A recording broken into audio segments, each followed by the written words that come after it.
ख्याल लीजिए मेरे श्रोता, जब भगवान राम वन को चले जाते हैं, इधर में सावन का महीना था, अयोध्यावासी सभी दुखी होने लगे और सोच रहे कि आज भगवान राम होते तो आज हमारी अयोध्या में और सब झूला डालते।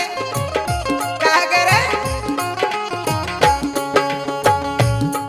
मेरी बहना बन को चले गए श्री राम अयोध्या सुनी कर गए। मेरी बहना बन को चले गए श्री राम अयोध्या सुनी कर गई।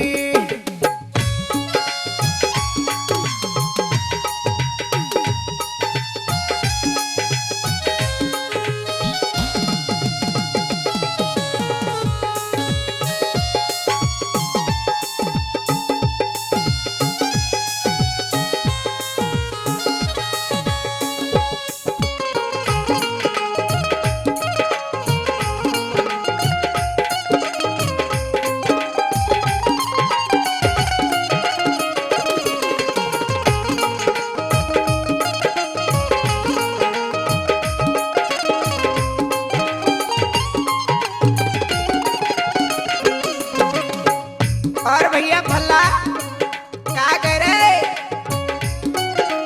सीता जी होती झूला झूलती।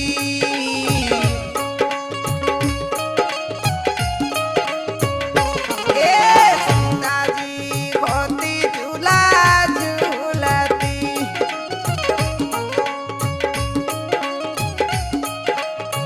मेरी बहना छोटा तो देते श्री राम अयोध्या सुनी कर गए। मेरी बहना बन को चले गए श्री राम अयोध्या सुनी कर गई।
कोयला पपिया बोले